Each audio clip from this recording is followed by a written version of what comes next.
Hi all, welcome to the new video of Webjet to Learn. Dear students, our first unit is Nature's Plenty. As the name says, this unit is deal with the plenty of nature or the amazing features of nature. The first part of this unit is a story named How Far is the River, which is written by the famous Indian English writer Ruskin Bond. Let's listen, read, and enjoy. Okay? How far is the river? Between the boy and the river stood a mountain.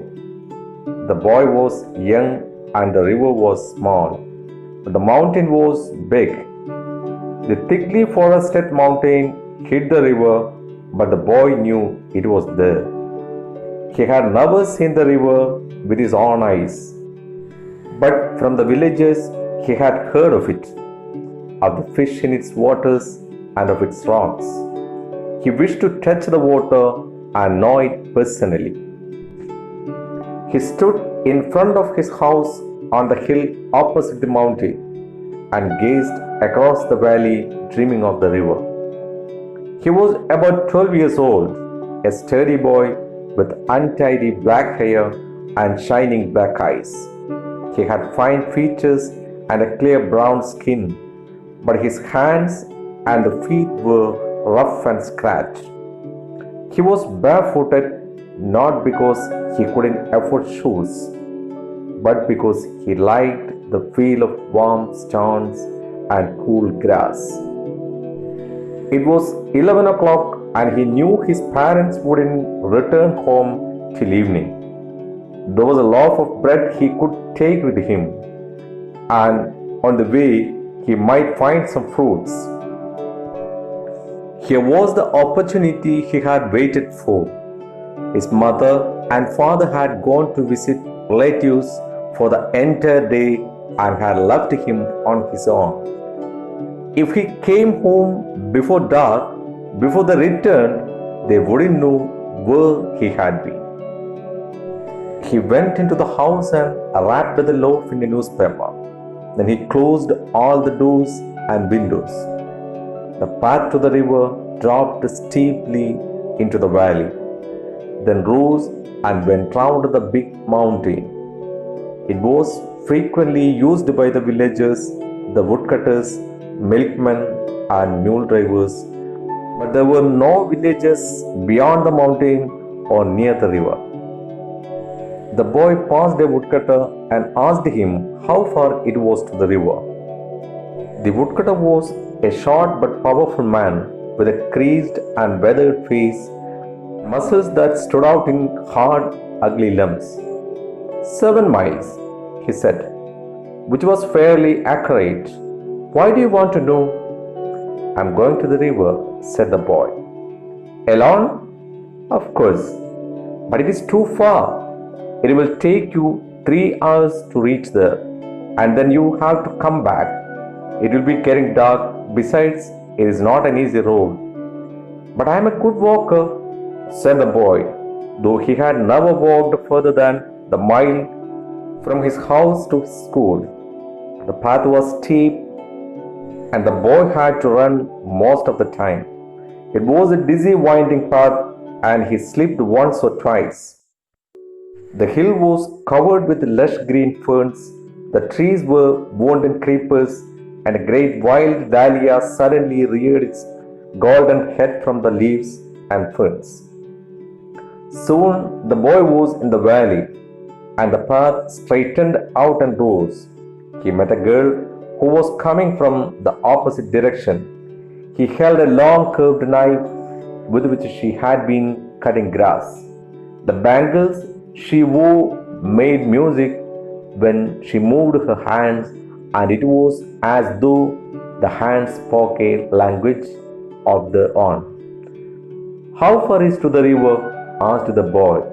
The girl had obviously never been to the river, or she may have been thinking of another one, because she said 20 miles without any hesitation. The boy laughed and ran down the path. A parrot suddenly screeched, flew low over his head, a flash of red and green. The bird disappeared amongst the trees. A trickle of water came from the hillside, and the boy stopped to drink. The water was cold and sharp, but very refreshing. However, it seemed to have the effect of making him more thirsty. The sun was striking his side of the hill, and the dusty path became hotter, the stones scorching the boy's feet. He was sure he had gone halfway. He had walked for over an hour. Presently, he saw another boy ahead of him, driving a few goats down the path. "How far is the river?" he asked. The village boy smiled in a friendly way and said, "Oh, not far, just round the next hill and straight down." The boy, feeling hungry, unwrapped his loaf of bread and broke it in halves, offering one portion to the village boy.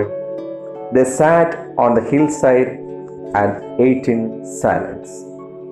When they had finished, they walked on together and began talking and talking.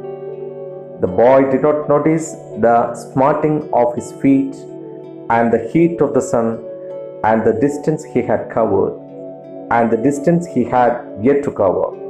But after some time, his companion had to diverge along another path, and the boy was once more on his own. He missed the village boy. He could not be seen. His own home was also hidden from view by the side of the mountain. The river was not in sight either. He began to feel discouraged. He was sorry he had finished the bread. He might want it later. He was determined to see the river. He walked on along the hot, dusty, stony path, past mud huts and terraced fields, until there were no more fields or huts, only forest and sun and loneliness. Now there was no man or any sign of man's influence, only trees, rocks and bramble and flowers, only silence. The silence was impressive and a little frightening. It was different from the silence of a room or street. It was the silence of space, of the unknown, the silence of God. Then, as a boy rounded a sharp bend, the silence broke into sound, a sudden roaring sound, the sound of the river. Far down in the valley, the river tumbled over rocks. The boy gasped and began to run. He slipped and stumbled, but still he ran. Then he was ankle deep in the painfully cold mountain water, and the water was blue and white and wonderful.